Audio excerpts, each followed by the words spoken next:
Life is short, yet most people live as if they have infinite time. Here's the reality. The average person lives just 30,000 days. That's it. Think about this. If you're 30 years old, you've already used up 11,000 of those days. Gone. Never coming back. You keep telling yourself, I should do it someday. But someday is a dangerous word. It tricks you into thinking you have all the time in the world. In the next 9 minutes, you'll learn powerful strategies to make your time count. Not just managing it, but truly living it. These aren't generic time management tips. These are deep insights into how life actually works. Time plays tricks on your mind, and understanding these tricks is the first step to mastering it. Think back to your childhood. Summers felt endless. A single day could stretch out like a week.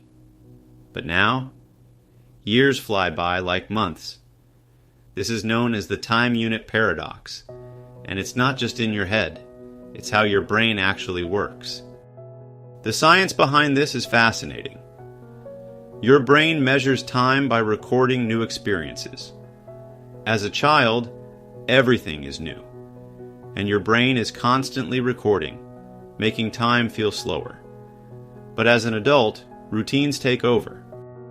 You wake up, follow the same morning rituals, take the same route to work, watch the same Netflix shows.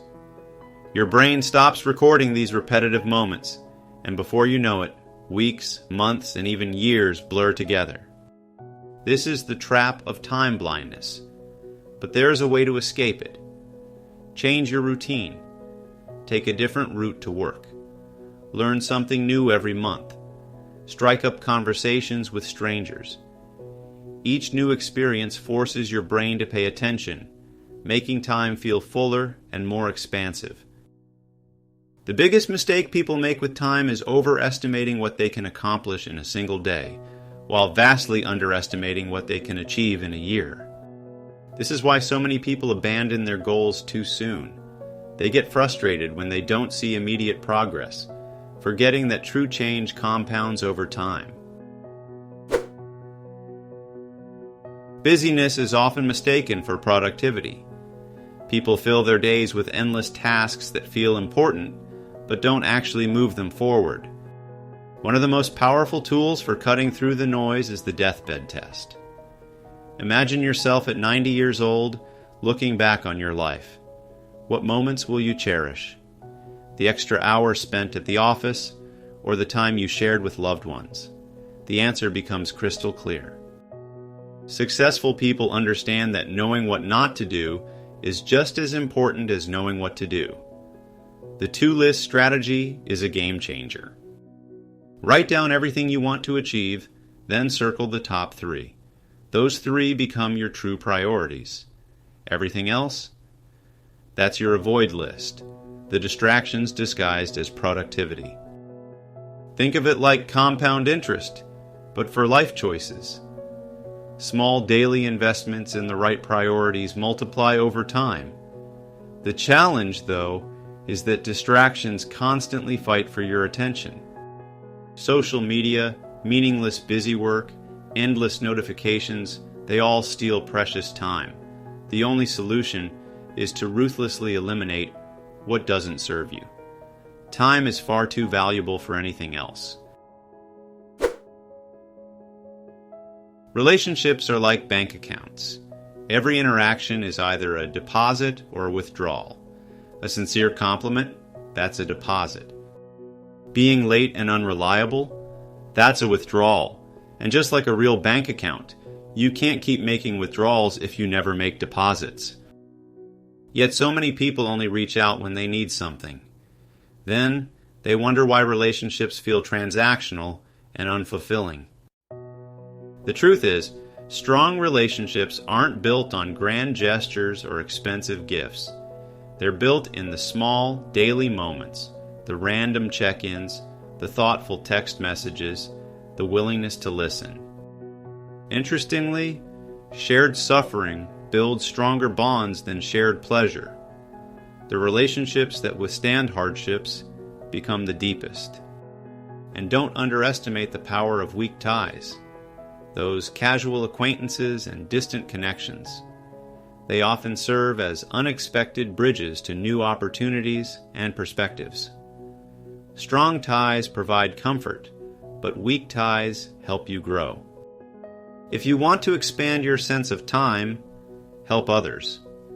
It's a paradox, but giving your time actually makes you feel like you have more of it. The best career opportunities are often just outside your comfort zone. This is what's called the adjacent possible. That sweet spot between what you already know and what you could know. Yet so many people fall into the trap of staying in their lane, limiting their own growth in the process. One of the biggest mistakes people make in their careers is optimizing for money too early. In your 20s and early 30s, your priority should be learning, not earning. Every skill you acquire becomes a lottery ticket for future opportunities. Money always follows knowledge. Forget the idea of climbing a career ladder. It's a trap. The modern career is more like a jungle gym. You don't just move up. Sometimes you move sideways, diagonally, or even take a step back. But each move adds a unique skill that makes you irreplaceable. Comfort may feel good, but it's actually career quicksand. The longer you stay in a role you've outgrown, the harder it becomes to leave.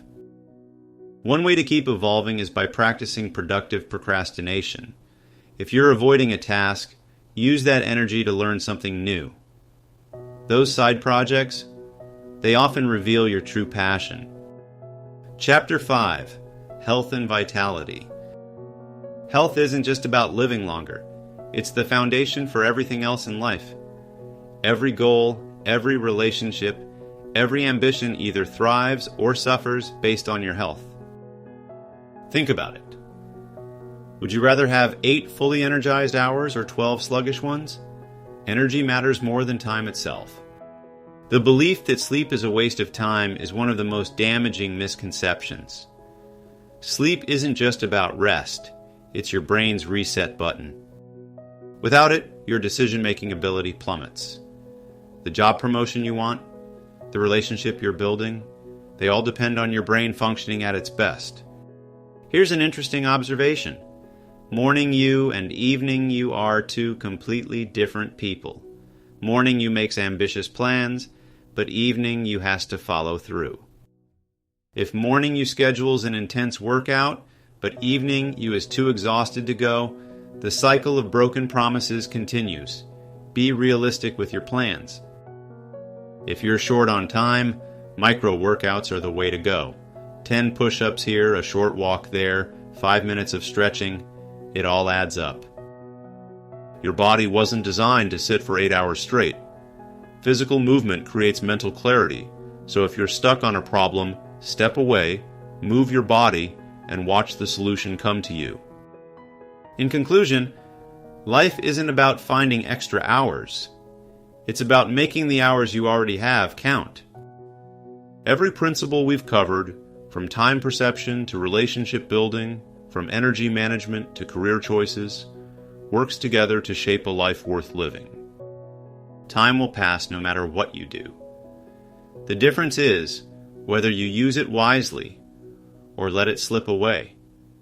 Your habits shape your days shape your years, and your years shape your entire life. Start small. Pick just one idea that resonated with you. Test it, refine it, make it your own. The best time to start living fully isn't someday, it's today. Remember that. It's today.